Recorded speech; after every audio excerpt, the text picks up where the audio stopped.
I'm resident of Collinwood for YouTube, Joel Sage, joined by my buddy Butch Rosenbalm. We're here to discuss the 1970 Western McLinTock, which is a comedy starring John Wayne, Maureen O'Hara.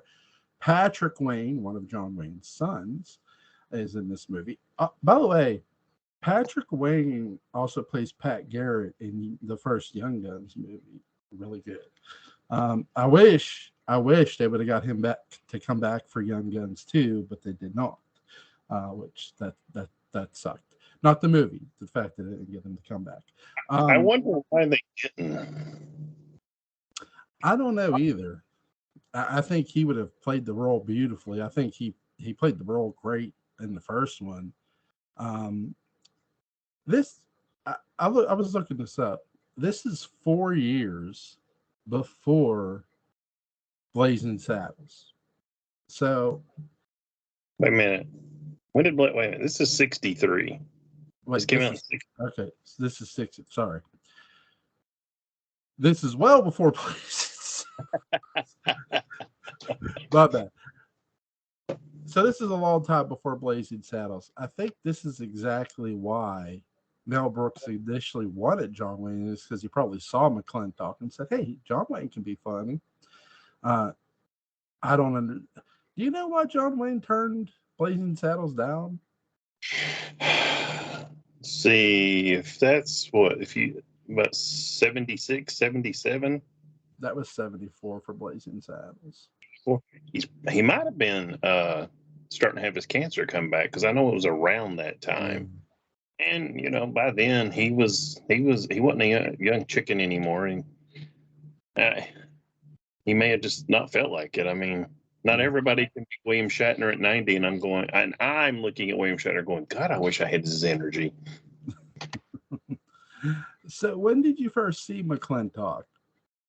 I honestly can't tell you. I'm sure it was on TBS, TNT, and it's actually one of the first Westerns that I watched that was like, Westerns can be comedy? And what's funny, it must have been after Home Alone, because I ended up recognizing Maureen O'Hara.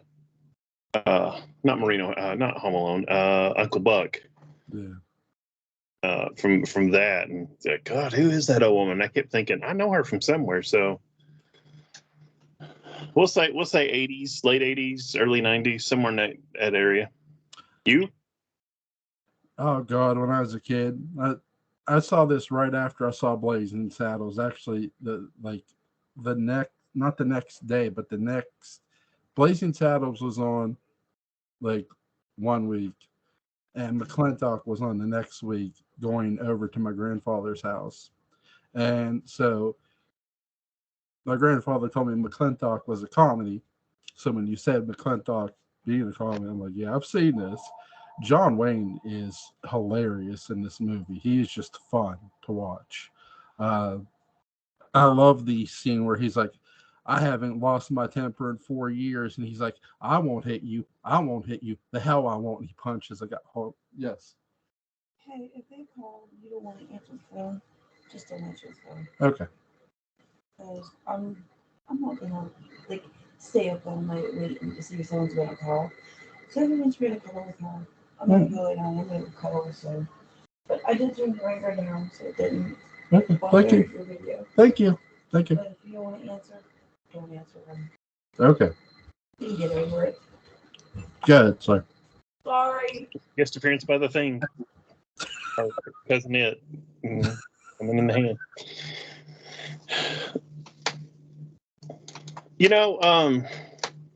This is one of my recommendations, and I'm not going to lie. There's two things about this film I don't care for, and I'm pretty sure you can guess one of them. The other one, first of them, I've said it before, I'm not overly fond of Maureen O'Hara, but in this film it works. She's supposed to play a bitch, and I mean this with all the respect in the world to her. She plays a good bitch. Yeah. She plays fun in this movie. She plays it fun. It fits the character, and of course the what I tell you, I was reading something, and I just think it's so odd. allegedly, this is John Wayne was becoming a producer and doing his own films of Batjack. And this comment on IMDb, or this trivia on IMDb, said John Wayne wanted to improve the portrayal of Native Americans, that he didn't have much control in his earlier films. And for the 1963, I feel like this is a really positive advancement. I mean, is it, looking at it from our eyes from 2023, it's not much, but it's like all the white people are goofuses, and the Indians, Native Americans, they're the only ones that have any self-respect.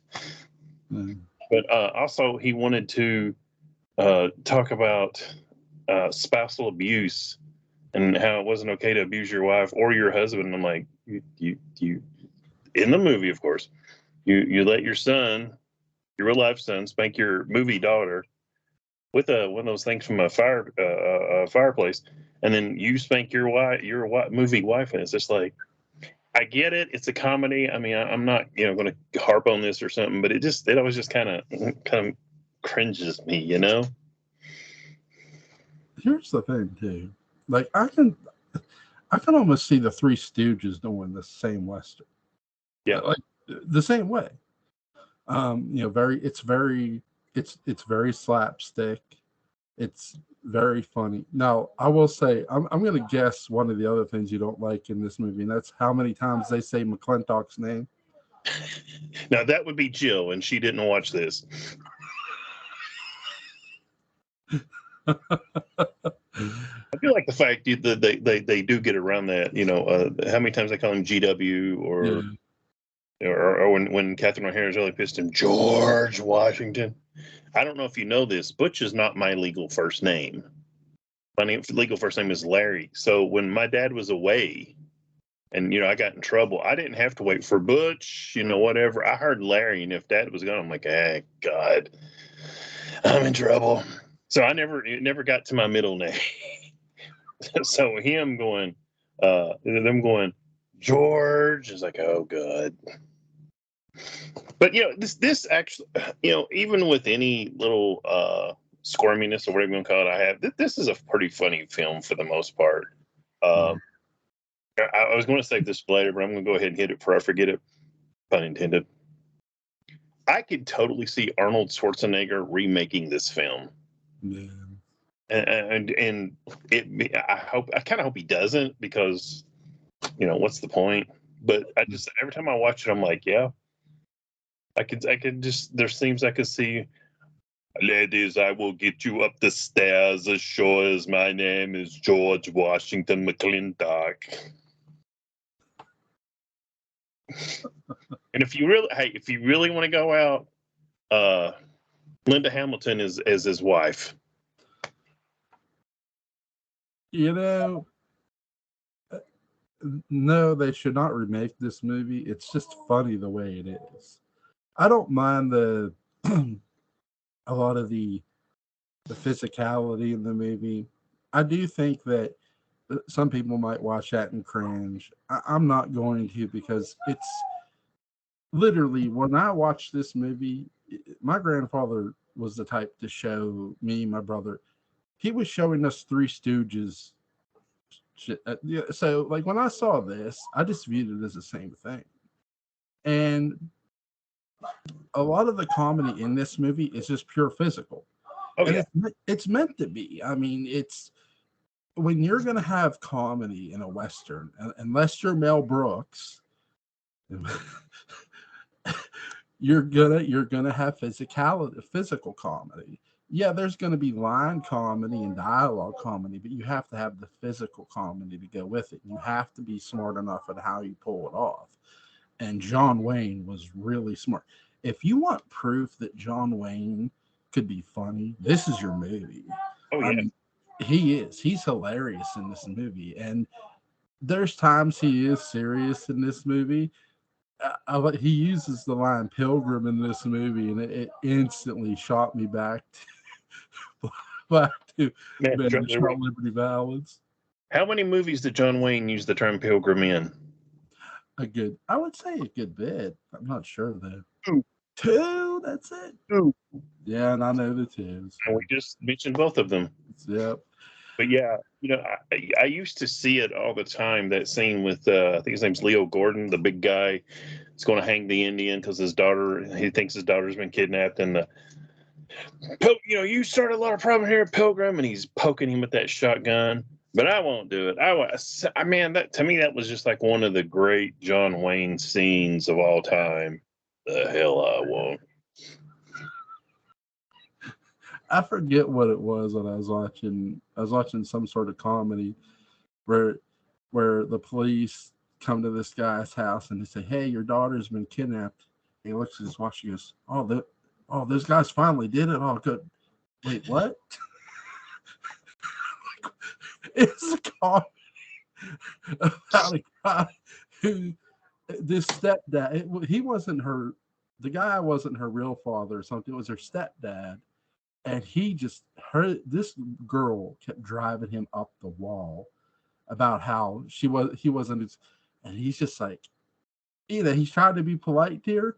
He's like, I just want to get rid of the bitch. So he has her kidnapped, and she drives the kidnappers fucking batshit crazy. Was her last name McLinTock? Just out of curiosity. Well, here's the thing too with this movie, you sort of see a bit of you see a good bit of comedy from Patrick Wayne too, which is good, and you also see a good bit of comedy from the girl who plays John Wayne's on-screen daughter. Every character has a good bit of comedy dialogue. I don't think the characters in this movie aren't meant to be taken seriously. No, they're not. That's why I still would watch it. If it was seriously about beating your wife or beating your girlfriend into submission, this would be we wouldn't be discussing this film other than talking about it as a piece of garbage. So yeah, it's kind of like there's a book I read with an interview with Vincent Price, and he talks about sometimes he'll look at the screen and kind of wink. I know, isn't this silly? Let's just have fun with it. And I think that I think this movie isn't silly, but it is a silly movie. It's intended to make you laugh. It's intended to be fun. And do you not know who plays the daughter, Becky? No.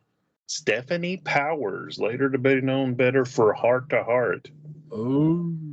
And what's funny is I always thought she was a natural redhead till I saw this. Like, this is her film debut. Yeah, I'll say this: like, they got a lot of people in this movie just to tell their story. You got a lot of Native Americans in this movie. You got a lot of just town folk in this movie, and they're just all at each other's throat. I was waiting on you to mention the cast. I have it pulled up here. It's hilarious. I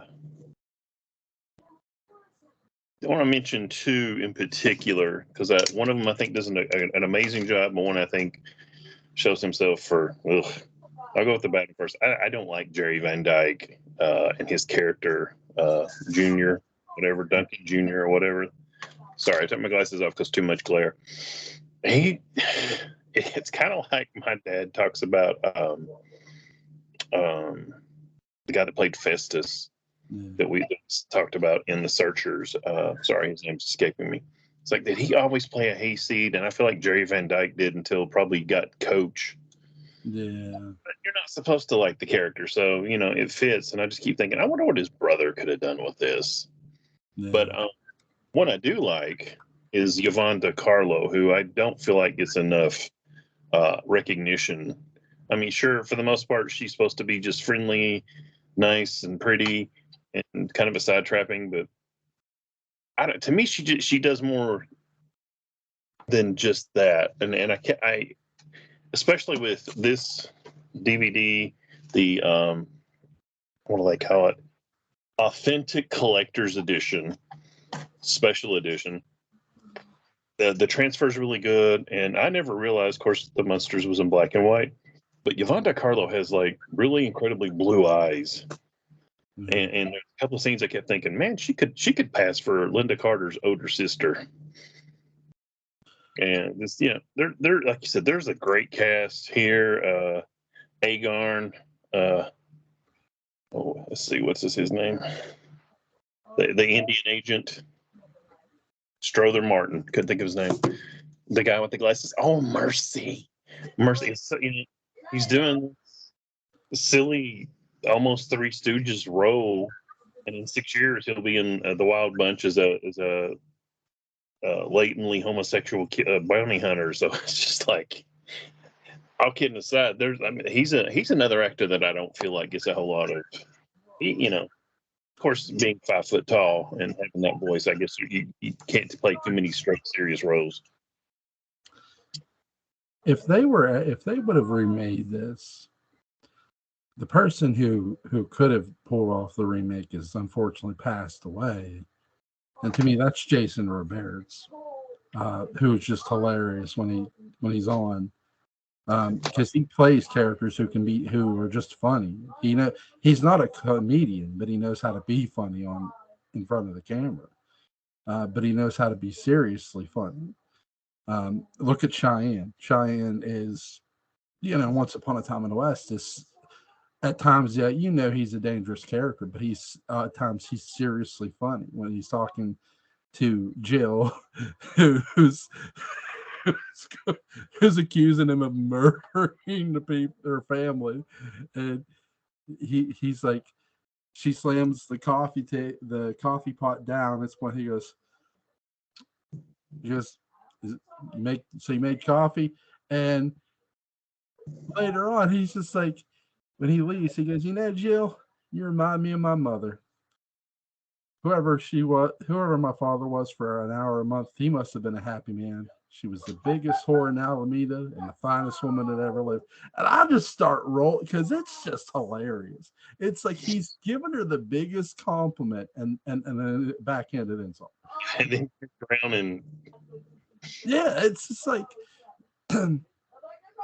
he can be funny. So I don't think you could ever remake this movie and have it be as funny as it is now, because it's hilarious. When you watch it, it's not a movie you take seriously. I was laughing at a lot of it. I do like the scenery we get. I love how the town looked. Really well put together, and how they had the town and the train.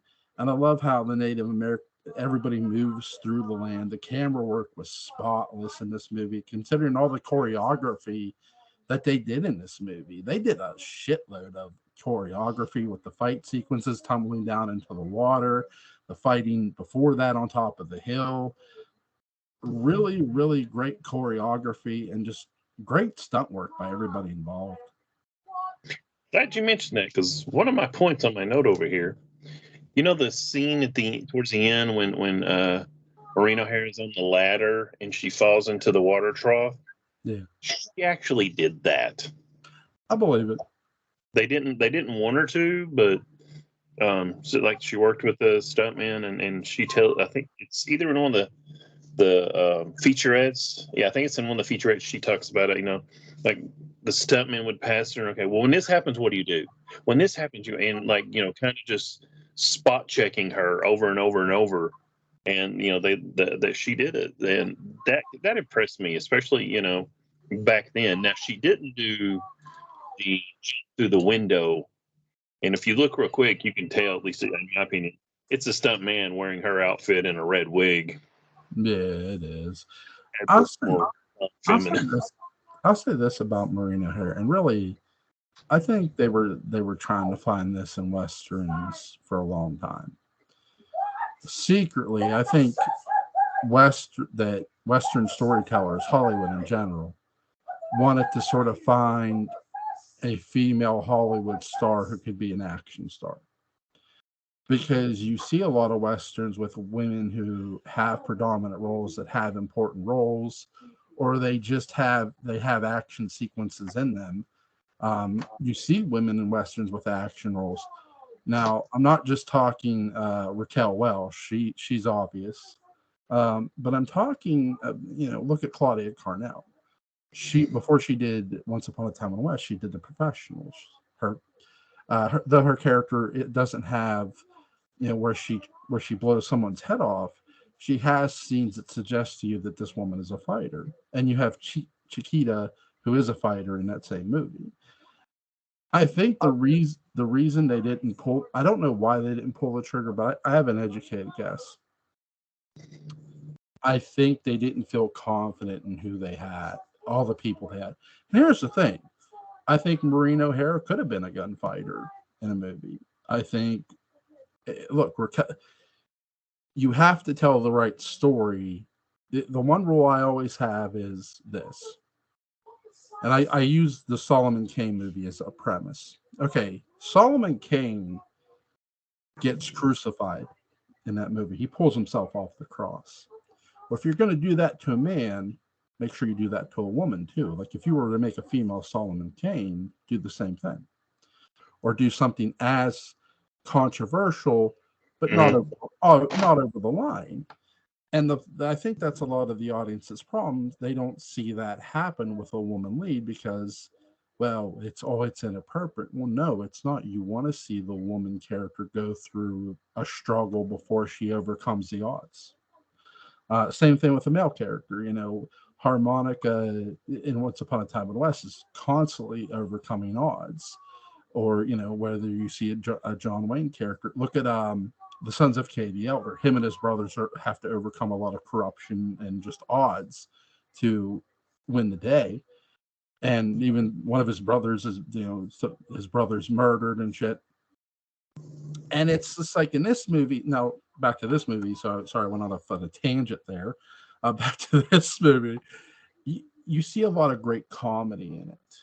And it's a movie that it's not a Western that you sit and watch for the gunfights, because that doesn't happen in this movie. Though there is shooting in this movie, and I love it how they shoot up the Native Americans shoot up the town, and John Wayne scolds the guy who does it. He's the one who told him to do it. It's just hilarious. I think to go back just a second to your female action hero in Westerns, at least in the 60s, and I'll say probably up into at least the 70s, in my opinion. Another part might be, Westerns are kind of traditional. Yeah. And I don't know how accepting audiences like that would be with a female heroic lead. Annie Calder being a notable exception, but also, she does have help, let's put it. And I don't know. My personal thought was it might be, at least for the 60s and the 70s, maybe a little too progressive. Because imagine for a few dollars more, with instead of Lee Von Cleef, you have Sharon Stone. Yeah. Just, I know that's 30 years difference. I'm just trying to. You know who they could have got away with it with if they would have tried a Western with her? Cynthia Rockwell. If they would have tried a Western with her, because she was a badass action star. I mean, no offense to anybody, but she could have pulled off a Western action movie, and she was badass to the core. Her movies are awesome. They're just pure entertaining, and she knows how to sell. And that's the thing about an action star. You want them to be this ultimate seller of their dialogue and their characters, and she is. I think I go back to, you're right. I do agree with you that Westerns were a different breed, but I also feel they didn't have their Cynthia Rockwell in the 60s. No.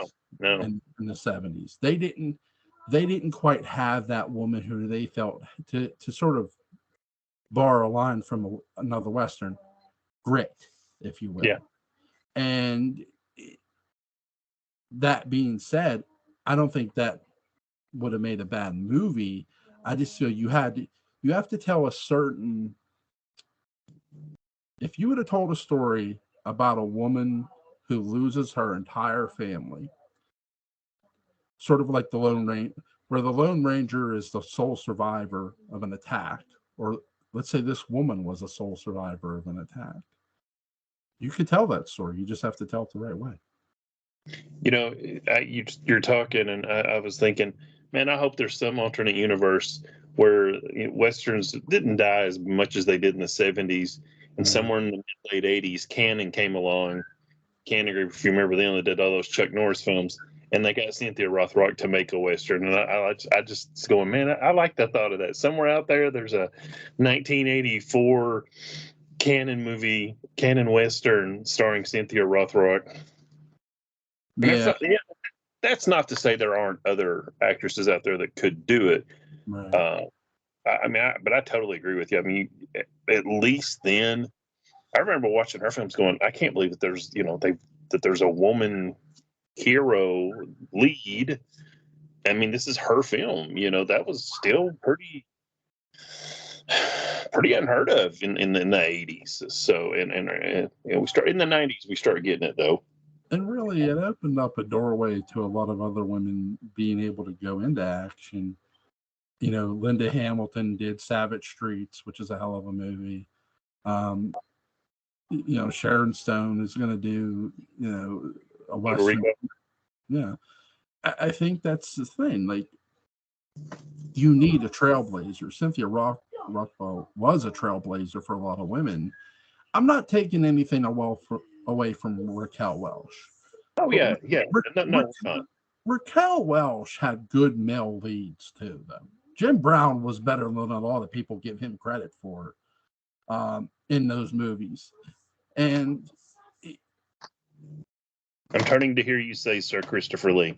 Yeah, Sir Christopher Lee. Okay, thank you. Here's my thing. The point I wanted to make about her is I watch her movies and she's a great actress. But I think the thing of it is I see some similar problems with the previous women that I saw with her. Like, she can be an action star, but here's the thing: she needs help, and you need to get it. To me, they should have rolled the dice with her and given her just by herself. No big name next to her, and at least not from a help standpoint, but from an antagonist standpoint. You got to. I've got you. One you can do in the '70s. Pam Grier. Yep, Pam Grier. Yep. I'm almost amazed there was not a blaxploitation western with Pam Grier or any of the other fine actresses from that genre. The whole family gets wiped out and she's gunning for vengeance. I mean, that right there, especially in the early '70s, sells itself. I tell people this, and I mean this: Pam Grier had more balls than the Punisher. She really did. Shit.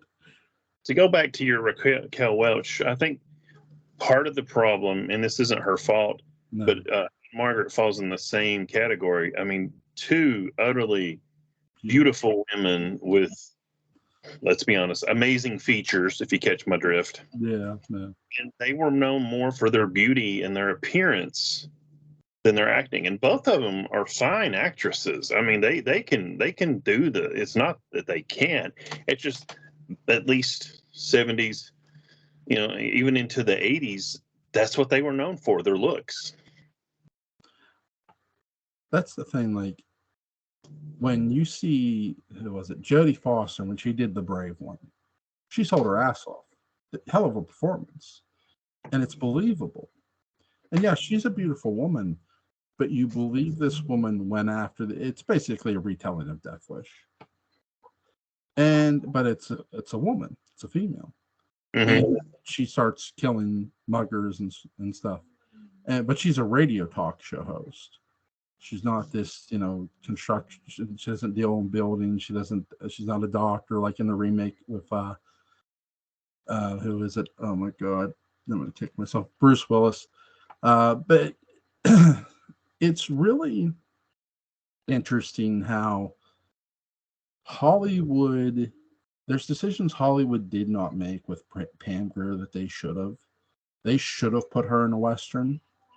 But I think too, when you look at the '70s, you know this as well as I do. Charles Bronson was in some really good Westerns in the '70s. Here was the problem with the 70s and westerns. You couldn't get arrested for making a western in the 70s. You could, nobody wanted to. Westerns pretty much got ignored, no matter how good they were. Except for Josie Wales, who's counting that one? But Wells, High Plains Drifter, Pale Rider, but really, Clint is about it in Western. yeah, that's unless your last name is Eastwood and your first name is Clint. No offense to anybody, nobody gives a shit. And it's just like, and that's the sad part because those other westerns with Bronson are good. They're not bad. And the 70s were really becoming a different time of more grittier Mm-hmm. No, the 70s. I mean, Last House on the Left, Jaws, Halloween. For God's sakes, there are movies in the 70s that set the goddamn tone for the 80s. But, I mean, you start in '69 with Wild Bunch and Night of the Living Dead, and then that just snowballs to everything you just mentioned and everything else. Bay of Blood and Friday the 13th. Of course, that's going into the '80s, but think that I mentioned this to you. I know offline. I can't remember if I mentioned it online. One of my favorite things about films in the '70s is they took chances, and I'm not referring to any specific genre. Nowadays you see, after you've seen a few films, you can watch things and this is going to happen, that's going to happen, this is going to happen, that's going to. It's very formulaic. It's very basically the same film. I mean, even to talk about Quick and the Dead, which we did not that long ago. That was a Clint Eastwood film, but starring Sharon Stone. So they were trying something different. At this time, 1963, with John Wayne and Batjack, John Wayne, I think it's during the 50s and the 60s. He was the number one movie maker, money maker in film. Yeah. So my sister always talks about, she says she doesn't think John Wayne can act. It's like, no, just John Wayne can act. They people didn't want to see that though. They want to come into a John Wayne movie and see John Wayne be John Wayne. Jack Nicholson be Jack Nicholson. Samuel L. Jackson be Samuel L. Jackson. I mean, a lot of actors get stuck in that. And when they try to go outside of it, the audiences sort of turn their nose up at it. No matter how good this movie is good, it's funny as shit. It's but no matter how good the movie is or even the performance, if it's not what they've already done or something that they're used to seeing them do, it's like, oh, so what? Like, it should not have. John Wayne's first Oscar should have not have been for True Grit. It shouldn't have been. It should have been for The Searchers. And the criminal part about that is The Searchers is a better movie and a better performance than True Grit. Oh, yes. And I love it. And I don't. I'll admit my bias. I am not fond of True Grit. Neither one of them. Both of them have a big problem for me in the character of Maddie. I don't like either actress that plays Maddie. I find her incredibly annoying. But Searchers is top 3 John Wayne films of all time? Yep. Top Absolutely. 2 maybe? I mean, depending on where you put it in there. I put it right at number 1 for me personally. My number 2 behind it is, well, I cheat with John Wayne because you got 2. 2 is a tie. I put right at number 2, I put El Dorado, and right at number 2, second number 2, I put Rio Bravo. Third is The Shootist. I mean, those movies are just amazing. Mine's similar, but The Shootist is number 2. Yeah, and then El Dorado and Rio Bravo down. And one of the things about John Wayne films, we talk about John Wayne playing John Wayne. He moved away a little bit with this. I mean, he's still playing John Wayne, but I mean, really, the only person he shoots is Dev. and it's with a blank cartridge. And I think it was TV Tropes had a heading called "Harsher in Hindsight." He turns to Stephanie Powers and goes, "Well, if he dies, he'll be the only person killed by a blank cartridge." Well, there was an actor in the late '80s who was playing around with a gun. Yeah. Got killed because a lot of people don't understand. A blank still ejects something very fast, and it went into the poor man's skull and ended up killing him. Similar thing to happen to Brandon Lee, but that was, of course, that was not someone, same thing. But John Wayne still plays John Wayne, but we see a different side of him. Yeah. And it's kind of interesting with Maureen O'Hara because, she's so, I don't say over the top, but so loud, for lack of a better term. And he's by no means henpecked, but by the same token, he kind of, like when she comes to the house and he's like, "I'm going to town." And he hits the road, and Drago, his major domo, is like talking to Curly and says, "You see a white yellow streak going up his back about a mile wide?" "Oh, Mr. McLinTock ain't scared of nothing." Yeah, I used to think that. I wouldn't even say he was scared of her. I was going to say Mrs. McLinTock.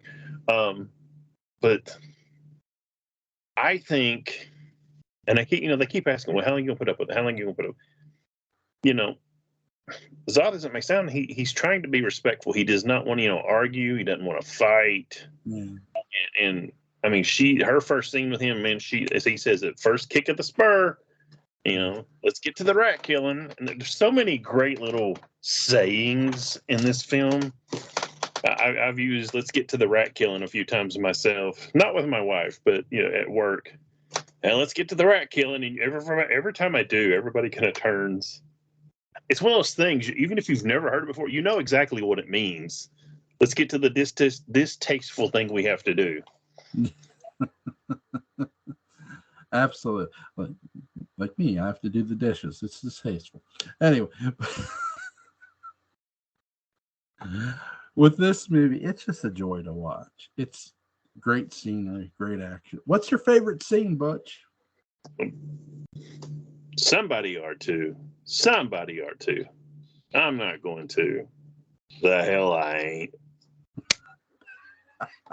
That is arguably.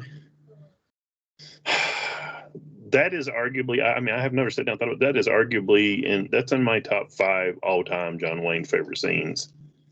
It's just, now you've got to, and the thing is, you have to watch the whole scene from when they show up, and Leo Gordon's pumping him with that shotgun. "My daughter ran off, and somebody knows."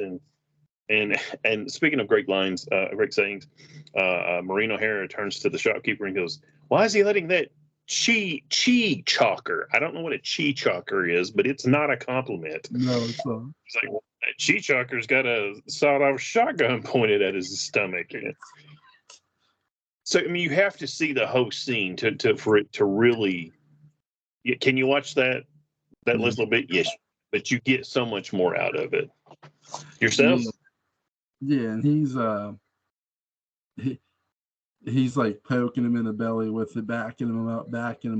And when the daughter comes in, that's when he takes the gun and he starts poking at him back. And "I haven't lost my temper in 4 years, but I'm not going to hit you today." "What the hell I want?" Bam! And he just, that's my saying, because it's just funny. And I tell you one that's a runner-up for me. It's the blank scene. It's just hilarious. It's out of nowhere. It's funny. What? Where he shoots him with the blank. Sorry. Oh! I thought you said the bank. I was like, I don't remember there being a bank in this. Oh, sorry. I'm doing this with bank because I'm afraid I'm going to cough. So I have apologies. I'm happy, so we're a pair. Right. with this, he pulls out the gun and he shoots him with a blank. And the guy you're talking about did a series, I believe. Eric something was his name, I believe. The actor who was shot. John Eric Hexum, yeah. Who it was Wadding, is what. Wadding. Yeah. Our buddy Brandon Lee. I don't watch The Crow very often because of that. Because I'd been following Brandon Lee's career, and I was like, man, this is it. Yeah. This is the thing, and I can't help but watch that. The Crow is a great film. Yeah. And boy, we're all over the place tonight. But I can't watch it without getting sad. I mean, beyond the fact it's a sad film. This is not a touching, warm story. And then when you know what's behind the fact, and it's just like, damn it, he could have. There's no telling where he could have gone after that. It's just it makes me sad. It really does, because he was on the cusp. My favorite line is in a Brandon Lee movie. You have the right to be dead. And he threw.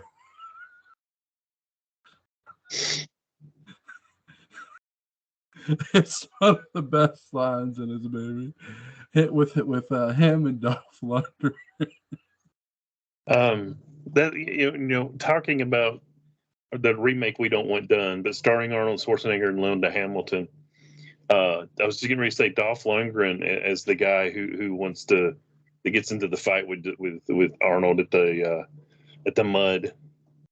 It's my daughter. She's over there. I'm not going to hit you. and I was thinking about it. It's getting more and more ridiculous. Maybe I'm getting tired.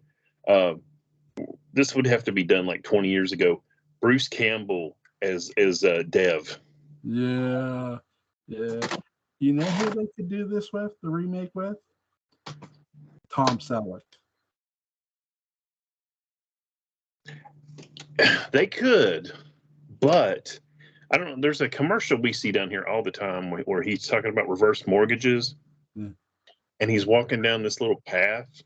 If you ever see it, and if it's on up in your area, look at the way Tom moves. There's apparently he has some physical ailment / impairment, and I think it's why you don't see him do a whole lot anymore. I know he's in the Blue Bloods, but every time you see it, he's standing or sitting, and they're getting around it. So I don't think physically he could do it. Yeah. In his prime, oh God, yeah. I mean, Joel, can I make a confession? Go ahead. I may have made this before. I don't like the Indiana Jones films. I don't hate them. They don't do anything for me. And a big part of it is I don't like Harrison Ford.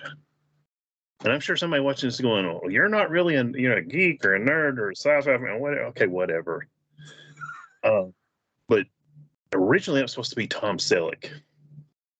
And then maybe in that same universe where we have the Cynthia Rothrock 1984 Western film, Vengeance Rides with Her or whatever. There's a Raiders of the Lost Ark starring Tom Selleck that I would love to have seen. Because Harrison Ford's one of those people for me. I feel like he has no charisma for me anyway. I mean, he does a little bit in the original Star Wars and in Empire, but most things I see me is just kind of like, Joel, you have killed my family. Crumbles paper. Now I must swear eternal vengeance against you. Oh God! Hurry up, Grandpa. Get onto the bathroom and let it drop. Sorry. Anyway, back to McLinTock.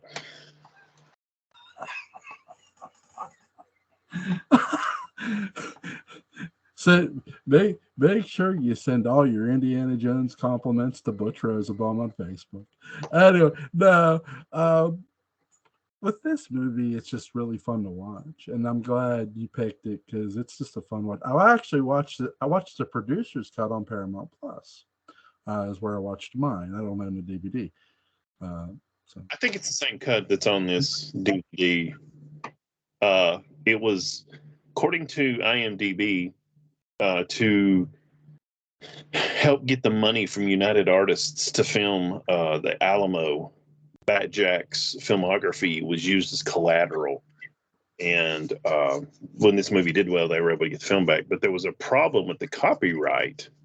And there are a lot of copies of this. You used to see it. I don't know if y'all have Walmart up there, but yes, the one down here, they used to have this thing called Good Times Video, and they had the cheapest shit. The come out their copies of Night of the Living Dead were horrible. They had a McLinTock that, amusingly enough, I accidentally recorded partially over one time, grabbing the wrong tape. When I worked at Walmart, I worked in the photo lab, which was next to electronics, and the Good Times sales rep would come. Sweet, nice lady, loved her to death, and even she was like, "Man, this stuff's crap." I mean, they would, whatever, Tombstone and Wide Earp comes out. Oh, look, they've got a couple of westerns. Usually that meant McLinTock was coming out. Transformers comes out, they'll have something similar to that. They were kind of the early kings of that. Oh, what's everybody else doing? Let's do a cheap knockoff. yeah, They were the pretty much. sci-fi channel. Yeah, pretty much. The Sci-Fi Channel does this now. It's been doing it for a long time. Butch, if you love Jaws, you'll love Santa Jaws. Well, if you think Jaws is a big thing, wait till you see Megalodon. or Megalodon. Sorry, I mispronounced that. Oh my god! If it's Something else about McLinTock. It's everything. Every website talks about it's based on the Taming of the Shrew. This has nothing that I can remember about the Taming of the Shrew. I thought it was two daughters and one of them can't marry. Or if you watched, 10 Things I Hate About You, they can't date until the older sister starts dating. And I'm like, maybe I watched something else with the wrong name. But ignoring that part. It actually works well. I mean, everything starts spinning. Mrs. McLinTock comes home. Dev Warren comes along. He gets hired. And we meet his mother, and then Ching, and then the daughter comes home, and then the Indian chiefs come home, and that is one thing I really like. Is again the Indian chiefs have a lot of dignity, which in 1963 that was pretty much unheard of. yeah, in a movie, yeah. And there's a thing. I get off work. I used to get off work at 5, and my wife got off work at 6. Well, I would come home and feed our various four-legged children. Then I'd start dinner, and she'd be like, "Well, you can eat. You can go ahead and eat if you want to." I'm like, "No, Chief doesn't eat until the women and children have eaten." And for a while, I kept thinking, "Where did I hear that?" And there's a line in this film where John Wayne's reading something the Comanche asked him to read, and he's something like, "A chief may not eat until the widows and orphans have food to eat." And I just think that's really cool, and wish more people thought that way. Yeah, it's a movie that I love how the Native Americans in this movie they're like they see the fight happen, they just walk away from it. Like And they're watching them go down the mudslide, and they're like, the whole one center going, it's like watching a tennis match. even like even though the dialogue is in there, it's like white man problems.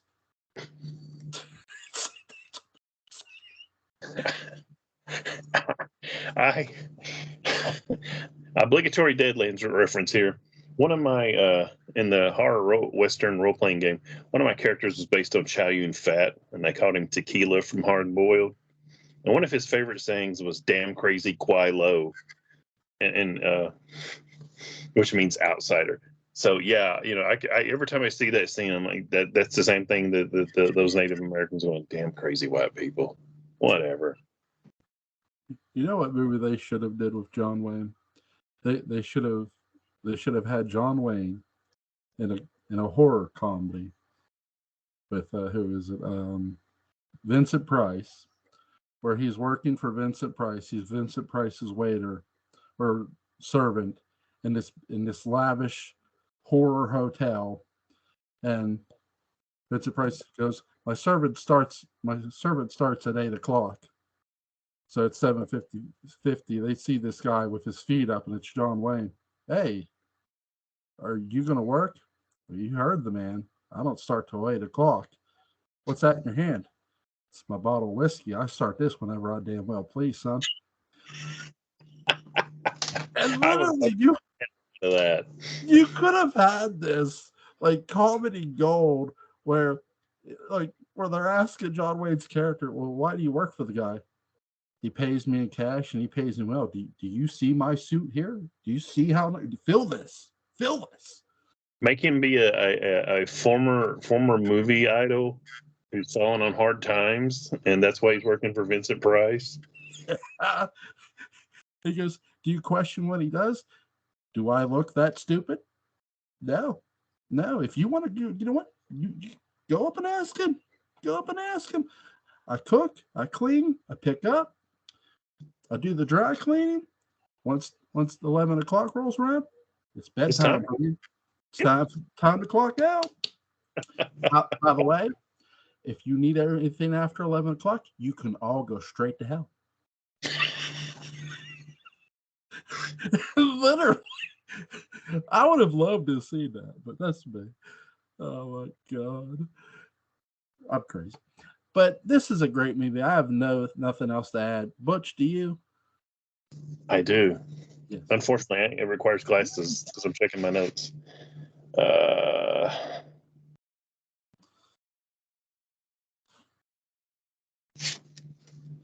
And now I can't read my writing. Let's see. Bat-Jack was hurting for money, and McLinTock took care of that. It looked like Batman instead of Bat-Jack. Bat-Jack, if you don't know, is John Wayne's publishing house or producing house. Yeah. Maureen O'Hara tells I think it's in I don't know if it's in the commentary or featurette. She says she had just had surgery before filming the mudslide scene. Mm-hmm. And they were like, no, you can't do this. And she's like, yeah, I can.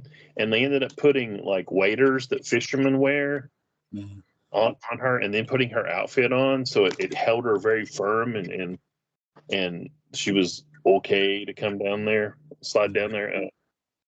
And she talked about that it was really, really cold. And even with those waders on, she's like, only her and John Wayne had a blanket. she's like, what about everybody else? But she also talked about, and apparently it's in her biography too, when John Wayne spanks her, he really spanked her. I believe it. She had after effects, let's say, for a week.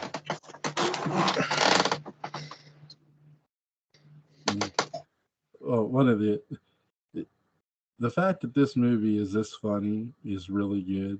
It's a comedy western. Yes, John Wayne could have did Blazing Saddles, but he was probably too old at the time.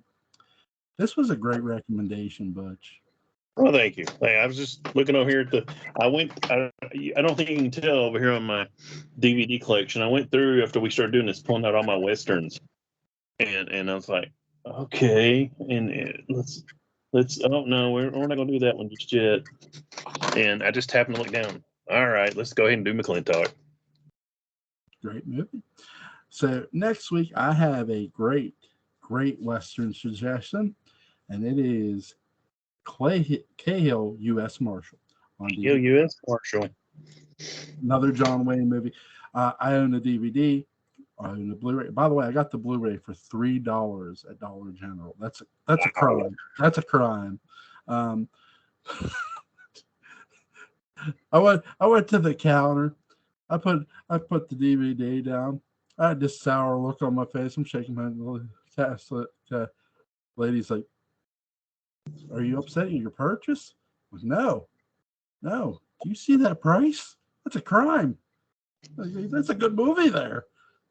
God. I had something similar. It was not Cahill U.S. Marshal. I forget what it was, but I found it at this place in, I think it was called Released Video. It was here at a local mall in the late 80s, early 90s. And whatever it was, of course, it was still VHS back then. And I found it and I was like, this is like $5. Yeah. That was back when new VHS was still $50, $60. I mean, it had to be a movie you loved.